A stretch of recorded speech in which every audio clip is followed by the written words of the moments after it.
bud? Yeah, I'm pet my dog. Oh, I'm just, all I hear is rattling. Just rattle, rattle, rattle, rattle. Welcome back, everyone, to Inside the Pylon, a Midwest college football podcast, joined as always by Clinton Boring. My name is Ryan Satkoviak, and we are pleased to be joined tonight once again for the third time, fourth Third time. time, Third time. Third time. this time from an undisclosed location somewhere in the Southern California region. Dale Bliss from Athlon Sports joins us to help us break down the Rose Bowl. Mr. Dale, thank you so much once again for joining us. How are you doing tonight, sir? I'm doing great. Thanks for having me. By the way, I'm in San Diego, California, All right. where it's a Beautiful. sunny 66 degrees today. Wow. It was Yeah. neither 66 nor sunny in my neck of the woods today. Yeah, it was rainy here with about 40-mile-an-hour winds right now, so pretty ugly. We have a stick that is it fell out of the tree and landed in the grass and it was just standing up in the backyard. Huh. Like straight up. It looks like someone put it there. It was kind of creepy. I'm like, is someone trying to break into my house? Clinton, how are you doing tonight, sir? I'm good, Ryan. As I mentioned on Thursday night, I'm hoping this cold or sinus crap that's going on does not fade my voice tonight while we're trying to talk to Dale. As every night since Thursday night, by about this time, I almost lose my voice. So hopefully we keep it intact for the show tonight. Dale, how are you? Outstanding. I had some cheese sticks from Trader Joe's. I'm ready to go. Nice. There we go. Love some cheese sticks. I Best do. appetizer there is. I do love me some cheese sticks as well. I do not love me Bijan Robinson scoring 2 touchdowns because I'm playing him in the final of I'm both digging fantasy it. leagues tonight. Digging it. Not great. Not great, Clinton. Things aren't looking good over here. Well, Ryan, as Are my you guys car. seeing each other? No, different leagues. I am in a Different leagues. championship though, but Bijan is not hurting me nor helping me. But Kyle Pitts and Drake London could. Not Drake London, sorry. Terry McLaurin. Kyle Pitts and Terry McLaurin. There's always that one guy. There's always that one guy comes out of nowhere, Dale, wrecks your life for half a week. I'm just pining for my Bengals to get into playoffs, Dale. We still have two more hurdles in addition to us beating the Steelers since we screwed up so bad early in the year to try and make this playoff and make this season last. So I'm excited. I got a week 18 that's meaningful out of my NFL team. Didn't think I was going to get that 5 weeks ago. So here we are now. Who day? Let's go get a big win over the Steelers. I tell you what, Joe Burrow is amazing. I watched that game because obviously I'm a Bo Nix fan, and man, what a battle! What a duel! Those two guys put on a show. Yeah, it was great. The Bo Nix hit to Marvin Mims Jr. at the end of the game just goes to show how bad the Bengals defense is this year to allow a 50-yard bomb on 4th and 1. Maybe not 50 yards, but a long bomb on 4th and 1 to freaking be hit and caught. Something amazing, man. But Joe helped us pull it out. He does that time and time again for this team. But who knows where it'll go? Who knows where it'll go? He bailed out his defense 3 different times in that game. That's a weekly thing. That is at least this year. That is weekly. Without Joe, this team would probably be picking first in the NFL draft come April. You get a new What are they quarterback. looking for in the draft? Um, Probably some defensive tackle help. That would be where I would start, or a defensive end. Something on the D line. Need to generate some pass rush or be able to stop the run better. But I wouldn't mind some guard upgrades. Oregon got any draft eligible guards this year that we could send over to Cincinnati? A good one, Marcus Harper too. Okay. He's a pretty good guard, and I think Johnny Cornelius might play guard in the NFL. Okay. Yeah. Two both athletic, mobile guys. Lots of starts in college, intelligent. Either one of those guys would be a good addition to an O line room. Well, we couldn't get much worse, let me tell you. All right, Ryan. How we rolling here? I don't know, man. Dale, I want to kind of get your impressions of just big picture on this game, right? So a rematch of what many people probably consider to be the game of the regular season certainly lived up to the hype. Oregon's second half of the season stayed pretty steady, right? I mean, we have the clunker against Wisconsin at the end of playing 8 straight weeks, 3 trips to the Midwest in 6 weeks, but all in all, not really threatened a whole lot throughout the course of the season. Maybe Penn State gave them a little bit more of a game in the Big Ten title game than any of us thought, but you're playing a playoff team, that can happen. Ohio State, on the other hand, boy, has it been a tumultuous second half, Clinton. Ups, downs, losing to Michigan. Everyone writes them off. Everyone's trying to fire the head coach. And then they come out and they look like the team that everyone kind of expected to get in this setting, this playoff type setting. So coming into this game, Dale, what are you kind of getting the pulse of the Ducks where they're at, and what has been your impression of the Buckeyes second half of the season? I was really impressed by their win over Tennessee. I watched Tennessee play Oklahoma earlier in the year. I thought, man, that is a playoff team. I mean, they were absolutely stifling on defense, lots of pressure. Dylan Sampson, an incredible back. But Ohio State manhandled them in every phase of the game. 42-17, they were sharp. Those angry Buckeyes, they seem to have found their soul as a team. So yeah, I expect the rematch to be another just classic battle. I mean, these are two good teams. You can't point at either one of them and say, oh, those guys are frauds. These guys are, overrated or undermotivated. Not true. I expect the last game had 7 lead changes, 3 in the fourth quarter. I think we're looking at the same kind of thing. Yeah, certainly. Dale, what are your thoughts about Oregon? The last I saw of them, at least, I was in person at the Big Ten Championship for their win over Penn State, but they've had a multi-week break now. Is there any concern about rust or a slow start coming out with this team in the first quarter or two? Absolutely there is. I mean, if you look at the Super Bowls over the years with that 2-week layoff, typically at least one of the teams comes out and they're not quite sharp. The false starts, the assignment breakdowns, the little glitches, those little drive killing penalties, lineman downfield or whatever it happens to be. So yeah, the Ducks practice really intelligently. This is a well-coached team, but there's nothing you can do to simulate a game that's really like a game.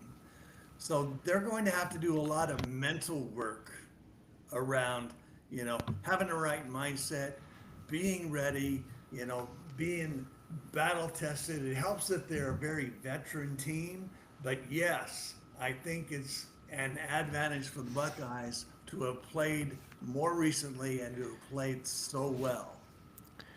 And one thing you kind of mentioned with the crowd in the last game is Oregon, the big home field advantage. Autzen is about 55,000 strong, but they put up decibel sounds that to a jet engine. And looking back at the game last time, Ohio State had 8 penalties to Oregon's 3. And I believe multiple were false start or pre-snap penalties for Ohio State. Ohio State also had 2 turnovers in that game to Oregon's 0. How do we kind of feel like this may play out? Generally, we may expect it to be better, right?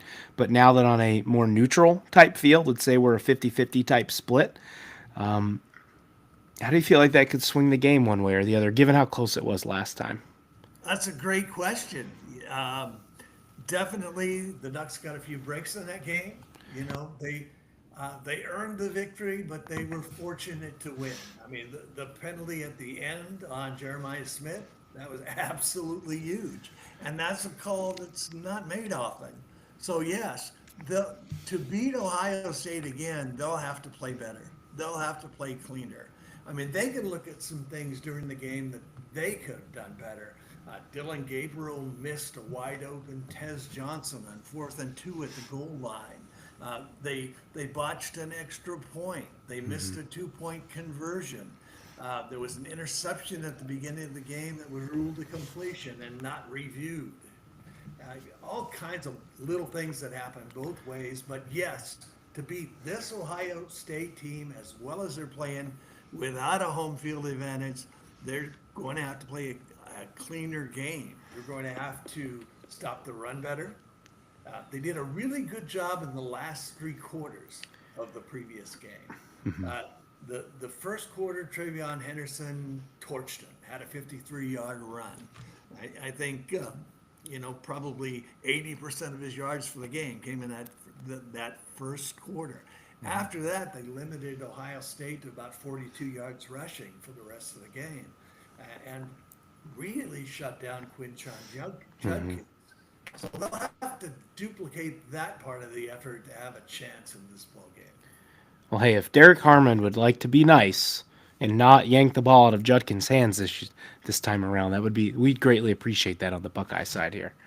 I think that that hand injury that he said didn't play a factor is now healed, so hopefully we don't run into that problem. Yeah, I really expect the Buckeyes to play just a focused and very determined kind of game. I think they'll build on what they put together in the last one, and so Oregon's got to match that intensity. Dale, I want to explore the opposite side of the Rust coin, and that being, the 3 week layoff has a chance to get healthy. And we've seen all these guys at some point make a return, but they didn't have Birch for this game the first go around here. We've seen, Tez Johnson miss some time with a shoulder injury before coming back. I think he made it back for Washington maybe, but definitely the Big Ten title game. Jordan James has been banged up a little bit too. What's been kind of the vibe you've been able to get on some of these bigger guys for the Ducks who've missed time this year, where their health is at, where the overall health of the team is at right now? The Ducks are blessed, I believe, to be the healthiest team in the playoff. Uh, Birch is back. When he first came back, he was kind of on a pitch count, but he's ready to go, fully healed, and that's huge for their defense because they get pressure from both sides. Mateo Uiagalelei is not getting a double team all the time. It opened having him do that. That he's got that quickness about him at 6'5", 300. Birch does, and having him create that speed rush opens up opportunities for the rest of it. It flushes Howard out of the pocket, has him shuffling, pulling the ball down. It speeds up the clock in his head, so that makes their entire pass rush more effective. On the other side of the line, they've got a good rotation in the interior now. In that Marcus Harper the second is back, Nishad Strother and Dave Ayuli are all healthy, and Iapani Lalaulu has been an absolute rock at center. So they're healthy. Gary Bryant is back at the receiver position, and there's a possibility that cornerback Jaleel Florence, who started 9 games with them last year, he's practicing this week. He may be ready to go. It's a question to see, is he in full game shape? What's his role going to be? But just the possibility of him being back is a lift for the secondary against a loaded roster of receivers. I mean, the Buckeyes have 4 guys that are going to play in the league. Yeah, and Dale, what do you kind of expect talking about those receivers for Oregon to try to do? Now, Michigan did a pretty good job of bracketing Jeremiah Smith to try to take him out of the game, and then of course tackling him in the end zone 2 different times to ensure that he didn't catch the ball. Yeah. But Tennessee lived dangerously. They played bold, and I was sitting at about the 45-yard line watching this game, and I'm laughing when Tennessee press mans Jeremiah Smith and then doesn't shade a safety to help. I'm like, that's a go route immediately. Like, I get that you're confident in your corners, but no one has covered this kid all year short of tackling him to prevent him from getting the ball. How do you expect Oregon to go? Are they confident enough to go one-on-one against Smith, or will they set something up with some safety help, some type of bracket coverage? I think they absolutely have to mix it up, and they've got to get some pressure on Howard and disrupt his timing a little bit, give him less time against Tennessee, they were incredible with the outside throws, outside the hashes. I mean, they just torched the Volunteers in a big way. And Smith, he's incredible. I mean, the guy's 6'3", 216. He can catch the ball with 3 fingers with one hand. I mean, it's just insane. I don't think anybody, other than maybe, Deion Sanders in his prime, can cover the guy one-on-one. I don't know. I just don't think it's possible. So you got to mix it up, and you've got to create some pressure on Howard. Have to disguise the coverage a little bit, and it also helps to get the Buckeyes off schedule once in a while. They're not going to stop that offense. Ohio State's going to score somewhere between 28 and 42 points. And for the Ducks to be successful, they've got to keep it a little bit more on the lower end of that, you know, more in the 28 range. You know, if Smith goes wild and, you know, he had 106 yards and 2 touchdowns against Tennessee, if he duplicates that with Ekuba and all the other guys they have, Egbuka, excuse me, the other guys they have, Carnell Tate, Brandon Innes, I mean, G. Scott at tight end. I mean, you are not going to keep that offense off the board. You've got to get some stops and keep pace. Well, actually, Dale, there is one way to keep that offense from scoring, and it is to come out with winged helmets on your team with the colors of maize and blue. And this Ryan Day will run it up the gut 30 times into a brick wall and they'll only score 10 points. You mentioned the Ohio State offense and talked about Henderson and Judkins. The last time we saw Oregon gave up 297 yards rushing on the ground to Penn State. Now they have quite the duo in Singleton and Katron Allen themselves. Ryan and I having been massive Purdue fans this year for some mistakenly reason and watched more football of them than we needed to. We were at the Purdue and Oregon game, and I know that's been a while ago, but one place we noticed that Purdue did some work on Oregon was running the ball. What is your kind of feel about the Oregon run defense right now and kind of where it left a taste in our mouth the last time we saw them out on the field? Another great question. I mean, Clinton, Penn State worked them on the ground, 292 yards rushing. They were very physical, lots of chunk runs, and you know the run fits really needed to be cleaned up.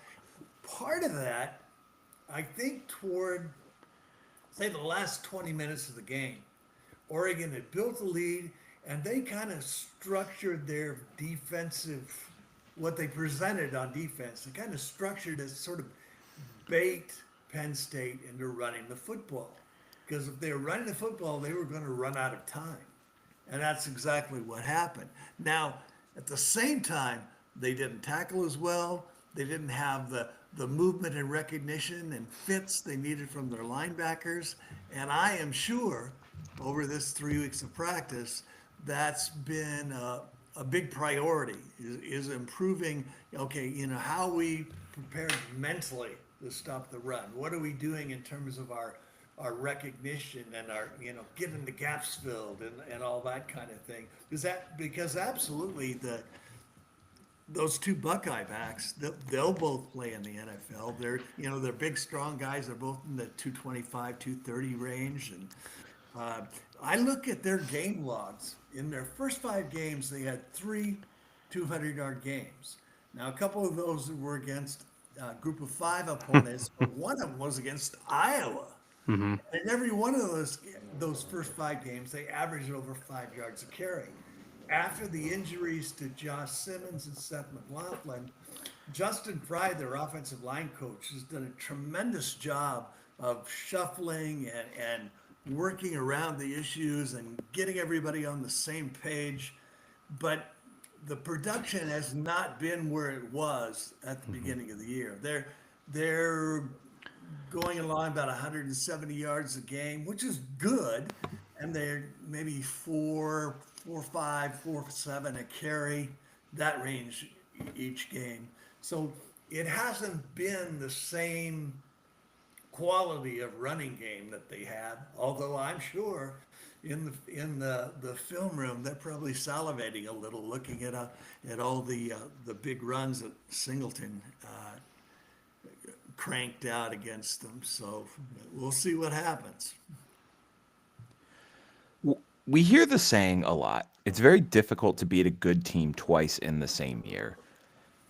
I don't know that it's ever been parsed out like what the methodology is behind that. I think statistically, I don't know. I'd be interested to see a statistical deep dive to see like what % of that is actually true. Like what the % of the the winning percent of the team who won the first game is in the second game. But do you have any thoughts on that, Dale, or is this just kind of one of those old wives' tales where it's like, you can't beat them twice in the same year. It's hard to do. They'll readjust, blah, blah, blah.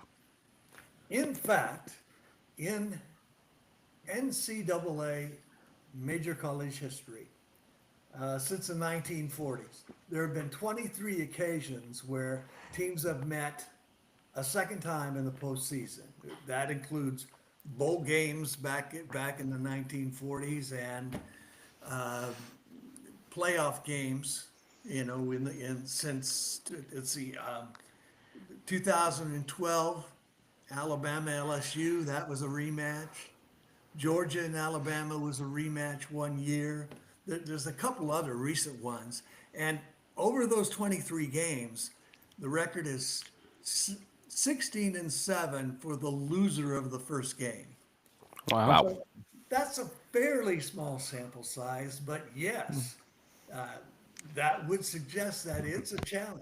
And the team that lost that first game, what they got more motivation, they've got more to look at on film. They've got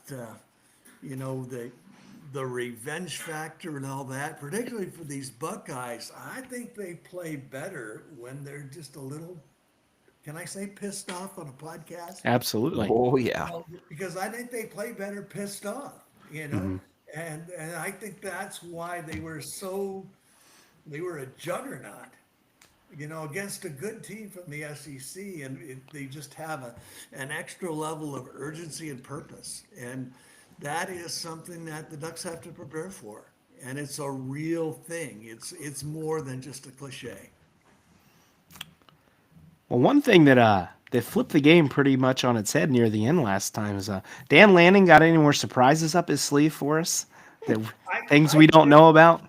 I guarantee that he does. I don't. What I don't know is whether he'll get a chance to use them. I I hope he mean, doesn't. he's one of those guys who's always looking for an angle. He's the guy that you play golf with, and he's over in the bushes, and he seemingly has no shot, and he flips his 3-iron around and hits it upside down, hits it left-handed, and gets out of the bushes. I mean, he's he's always studying, always thinking, always working. He's got a guy on his staff whose job it is to study the rules and know the rules and look for loopholes, advantages, and opportunities within the rules. And one thing I admire about him as a coach is how much he's grown from year one to year three in terms of his command of the game, his ability to teach and motivate his team, his uh, his grasp of in-game decisions. He's a guy who's very dedicated to self-improvement and self scouting. And I think that's where a lot of these little tricks like the intentional penalty come from. It's just that relentlessness of effort, and he's a bright guy. Ryan, before you give our next piece, I just got an update to my phone. I want to give Rufus Michael, our new subscriber, our shout out. Thank you for following the show. We appreciate you. If you're joining us tonight, hopefully you're enjoying the preview for the Rose Bowls. It's coming up quickly for us. Well, Dale, a big question I want to think about, and again, I was listening to, I believe it was either Until Saturday or it might have been the Solid Verbal. They were talking about if Oregon loses this game again, does the can't win a big game factor come up for Dan Lanning again, or struggles in the big game? Now, they just won the Big Ten championship, right? So some people are going to want that narrative or not. I don't know. Was it against Penn State, James Franklin, who couldn't beat a top 5 team if his life depended on it? I don't know. But if Oregon goes into this game 13-0, Big Ten champs, and they lose their first playoff game, does that feel like a failure of a season to these fans? It certainly might to the team because their expectations are national championship. But what about the fans? How would that feel to them? It'd be heartbreaking because, we've watched this team go through a season and win every type of game.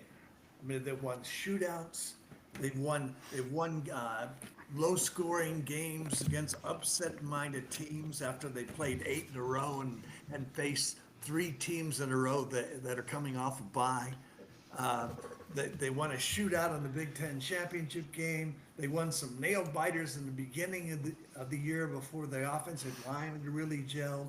So they've been in every kind of game and risen to every challenge. Dylan Gabriel, anytime they needed a drive in the fourth quarter, he's made it. He's got it done. Well, they're trying to do something that nobody has done since Yale in 1894, and that's win 16 in a row on their way to a national championship. 16-0.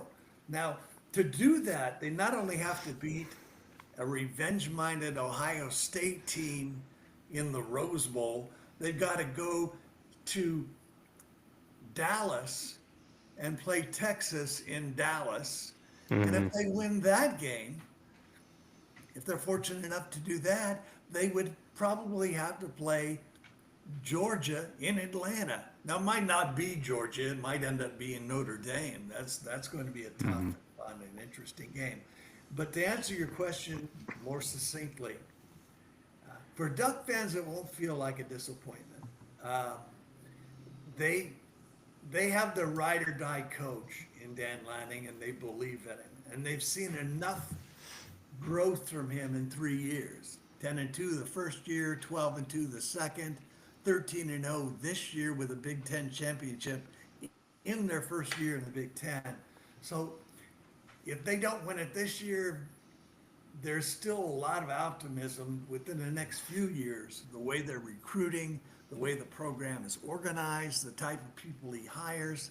There's a conviction that this team is going to be good as long as he's there. And, you know, it'll be tremendously disappointing to lose to Ohio State. But the way I would look at it, and the way I think most Duck fans would look at it, is, hey, we lost to a good team in a rematch. And there was no lack of effort. There was no lack of preparation. There was no lack of discipline. Sometimes you just lose, and you move on, and you thank the kids that were there and did so much for the program, and try to get the new ones. You know, and in the portal era, that's a real challenge because every fan base has to go through, meet the new kids in school. But yeah, I don't really think there'll be any recrimination from the fan base. I do think that nationally, once you get a label like that, and Ryan Day, James Franklin, they've gone through the same thing. Kirby Smart went through the same thing. Until you win the big one, they'll always question whether you can. Certainly. Looking at this game overall, Dale, I don't want to be like cliche, keys to the game, don't turn the ball over, yada, yada, yada. But looking at how these two teams match up, what would you identify as three areas in which, we're sitting here talking about at the end of the game? Three things that need to happen for the Ducks for them to win this rematch. Really interesting factor in the first game. Jack Sawyer and JT Tuimoloau, they kind of split out a little wider than normal. And they had their PFS grades were just Sawyer was at 53 and Tuimoloau was at 62 for the game. And on the season, those two guys had grades of 87. I mean, they played tremendous football against Tennessee just, a week and a day ago. So I would expect that confrontation between the Ohio State defensive ends and the Oregon tackles, Josh Connerly and Johnny Cornelius, that's a pivotal part of this game. Whoever dominates that matchup, they are 30% of the way to victory. And obviously another really huge key in the game is which team does a better job of containing the big explosive pass plays, because both of these teams have great wide receivers, explosive wide receivers. And, and in the last game, Egbuka and Smith, Tez Johnson and Evan Stewart, they all went off. They all played great games. So it's unlikely that all four will play as well as they did, but two or three of them are going to emerge in this game. And it's hard to bet against Smith and Egbuka. I mean, they're really talented. The other factor, and this might make me sound like a crank, but I'll just say it anyway, is officiating. I think officiating in college football is in a real crisis. I think it's tremendously inconsistent. It's like a box of chocolates. You never know what you're going to get, and and you know, particularly holding on the offensive line and pass interference and holding in the secondary. How is that going to be called? Will they be consistent? Will it be the same in the first quarter as in the fourth quarter? Now, theoretically, you get primo crews for big matchups like the Rose Bowl. But I have seen so many calls this year that just have me screaming at the TV, are you kidding me? And I hope we don't get that. I want to see a clean game that's called fairly and consistently so the players can determine who wins or loses. But particularly with the way the Ohio State cornerbacks and the Duck quarterbacks, for that matter, like to grab and push and play to the limit of the rules, how that aspect of the game is called is just huge in this game. Absolutely. So those are the three things that are on my mind. Mm-hmm. And the refs in the Tennessee game, they were letting them play pretty good. So I kind of like when they do that. If as long as you're going to call it both ways, let them be physical. If it's blatant, call it. But other than that, let the kids play. Don't interrupt this or ruin this game when it's so much hangs in the balance for it. I fully agree with you, Clinton. Let the players determine the outcome. Mm-hmm. Don't as an official, don't interject yourself into the game at a key moment. Now you got to call things that are obvious. You got to call the things that are, gain an unfair advantage for one player or another, or one side or another. But the ticky tack stuff, the stuff that you let go earlier in the game, that's the thing that frustrates people as fans. Another big aspect of the game's got to be, who can run the football. I mean, there's just so much difference between 2nd and 6 and 2nd and 12. Mm-hmm. One of them just impedes and limits your offense in so many ways, and the other opens up everything in the playbook. Certainly. And then maybe you probably already answered this a couple of times with the way you've talked about them, but if looking at Ohio State, is there a matchup in this game that worries you that you think could be the difference in an Oregon win versus an Oregon loss? One that there are dozens of them. I mean, you're talking about a team that, I don't know, might have as many as 15, 20 NFL players on it. I haven't counted them up, but it's got a lot. But one that we haven't talked about yet is Caleb Downs. Mm-hmm. I mean, he is a high impact, intelligent student of the game, incredible instincts all over the field, sniff things out, can make a big punt return or a big interception. I think he's the best safety in college football, and he terrifies me because he's the guy that sometimes will do things you don't account for. You just didn't see him. You just didn't really think he was going to get there. And he's a film junkie. He's one of the most prepared guys I've ever seen. And I think he's going to be a star in the NFL. He's only a sophomore, I believe. Mm-hmm. Talk about a defensive player who could win the Heisman Trophy or get mentioned for the Heisman Trophy. I think he has that kind of talent. I was so glad when the Ducks got the safety from Purdue. Dylan Thieneman. Yeah. Yes, because the thought of him going to Ohio State and being paired with Downs next year, that was scary. I mean, he's scary enough on his own. So yeah, that's one of the matchups that I think about it. Wow, they've got to account for him. Dylan Gabriel's got to be sure to look him off, know where he is, read what his role is. The Ohio State's been doing a lot of things lately. When they played the Ducks before, they were in single high safety most of the time. And that really opened things up for the Ducks on the outside. Well, since then, and against Tennessee, they're more in double high safeties, and with the idea that both these guys, crashed down on the recognize and crashed down on the run really well, so they were able to go with that look and still have a really effective run defense. But they haven't allowed a touchdown. They have not allowed a touchdown pass since the Oregon game, and that's terrifying. And those adjustments they've made, Jim Knowles made on the defense, being more aggressive in the pass rush, more aggressive with the blitz, and going to two high safeties more often, have really improved their defensive performance and just the overall urgency and intensity they're playing with.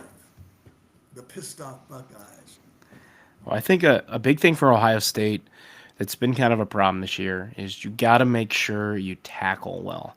Tackled well against Tennessee, but they've had times this year. See end of Michigan game where you thought you had Mr. Khalil Mullings wrapped up and then he broke off a 30-yard run. You got to get the Ducks on the ground. I watched the speed in person at the Big Ten Championship game, and this is not a team you want to be chasing, guys. You have to get them on the ground. And some other fun notes, and Dale, you can confirm this. I believe Oregon has not been called for a holding penalty this year, offensive line. And then Jack Sawyer, actually, the only Ohio State defensive line player that's had a holding call called for them is Caden Curry.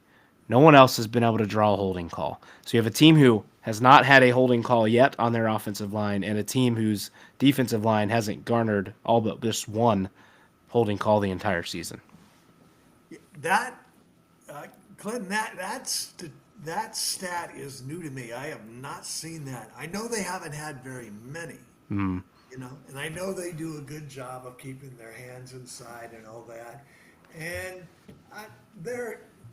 it's that old saying, you could call holding on every play. But sometimes it seems like they're calling it every other play, and other times it seems like they're not going to call holding unless somebody does a WWF 60 and body slams the guy to the ground. Yep. Well, Dale, if you're open to it, would you be willing to give us a little prediction for this game? Oh wow. Okay. I've gone round and round within myself about this. I think it's going to be. Everybody's saying it's going to be a high-scoring game. Greg McElroy said it's going to be a high-scoring game. The guys at PFF say it's going to be a high-scoring game. I don't think so. I think this is going to be like a heavyweight fight. I think these guys are going to be, for a quarter and a half, 2 quarters, they're going to be feeling each other out. There'll be some shots taken and a few blows delivered, but I'm seeing something more in the range of 27-24, 24-21. I don't bet college football. I don't think anyone should, because these are guys who break up with their girlfriends and eat pizza, stay up until 2 a.m. playing Xbox. I don't know how you can bet on that and do any more than guess. But I think that if it comes down to a field goal, Ohio State kicker this year is 9 out of 14. Yeah, the Oregon kicker is 14 out of 16. So I think he's a little more accurate. He's accurate out to 42 yards, and then they have another kid. Sappington's their main field goal kicker. They have another guy they bring in for the longer, the 50-yard field goals and so forth, and he connected on one of those. So I think Oregon wins 27-24. That's my prediction. And obviously, I'm not completely objective. Well, Dale, we were flipped on this show. Clinton, the Ohio State fan, picked Oregon to win, and Yeah, Ryan, you're the doing this bullshit loving reverse Notre jinx Dame shit fan, again. Ryan picked Ohio State to win. Put your chest into it, Clinton. Put your chest Listen, into man, it. I'm being honest. I think Oregon wins the game. I think Ohio State's got a hell of a shot to win, but I think Oregon wins. I think it's two great teams playing football. What do you see it? How do you see it going in terms of the over/under or high scoring, low scoring? I'm trying to remember my score. I think, Ryan, did I think I had them just slightly under, right? I don't remember. I believe I had them just under the over/under line. Hold I think it was 50. Is it 55? I can tell you. I'm looking it up right now. It is 55.5 right now. Yep. I think I had them at 54. I legitimately don't remember what my score prediction was. I think you had them. I think it was like a 31-20, 31-17, something like that. I don't think I only had them at 17. I might have said 37-27. That seems right. Larry said Buckeyes by 3. I assume that's your dad, Larry. There, That's Mr. Ryan. That's probably my dad, Larry. Thanks for tuning in, Larry. We appreciate you. No, I think it's a hell of a game. And Dale, real quick before we get you out of here, it sounds like you're going to pick Texas to beat Arizona State. But who you got, Notre Dame, Georgia, and who you got, Penn State, Boise State? I think the Irish beat them.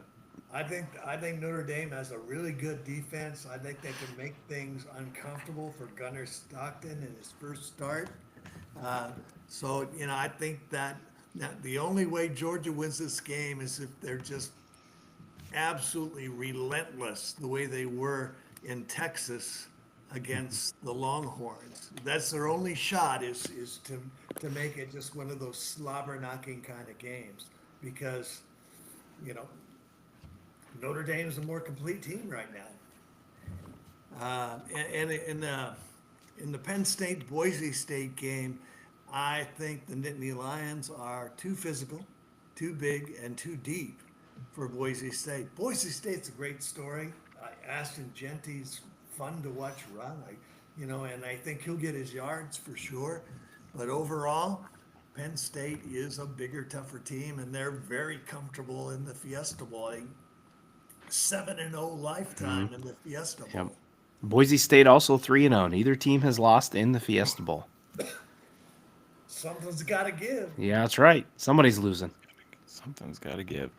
Well, Dale, I'm fired up for you to be at this game. I think it's going to be a blast. I hope you have a great time. Thank you again for joining us tonight, sir. It's been a pleasure as always, and Absolutely. maybe we'll have to catch up soon when the Ducks are in the national title game. Ho, ho, ho. Ho, ho, ho. Hey, if that happens, we're going to have a party because ordering the pizza and. Well, Dale, then if Ohio State makes it, then you have to come party and celebrate that Ohio State's in there, too. It's only right. If I've got to tune in for the Ducks. You're right. I've kind of set myself up for that. I respect them. If they go on and win, if they beat Oregon, they've got a really good shot to win the whole thing because, they've got plenty of talent. They found their purpose and their urgency.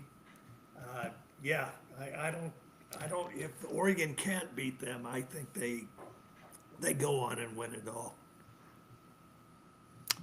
All right, gentlemen, that is all for this evening. Thanks, everyone, for tuning in tonight once again. We will be back with you guys tomorrow night, 9 p.m., as we break down the Penn State-Boise State game. Thanks, everyone. We will catch you again tomorrow. See ya. Thank you. Absolutely. Thank you, Dale, for joining us. We really appreciate it. Hey,